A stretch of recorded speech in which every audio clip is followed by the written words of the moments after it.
I think one thing that, something that I found at one point, I go through phases where I want to find out about the world. So at one point I wanted to pick, an oppressed minority every week and read up on their cause. And that lasted for about a week. I couldn't bear it anymore. But I think it's interesting when you live in a country like the States and you have so many resources at your fingertips. You have great public libraries and an amazing internet speed with no download limits, and all of this stuff that you have the opportunity to have so much information, and it doesn't hurt to every week say, well, you know what? Why don't I Wikipedia a country? Even if it's that simple.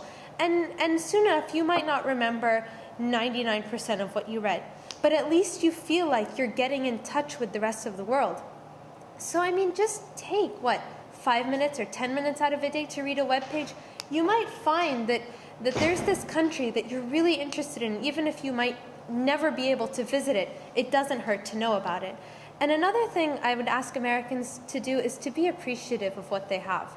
Because like I said, we have, our internet cuts. We don't have good public libraries. We don't have an infrastructure that works all the time. We don't have museums. We are a third world country. We're working our way up the ladder, but we're still down there. And I think Americans lose track of how much they have and how lucky they are to live where they live.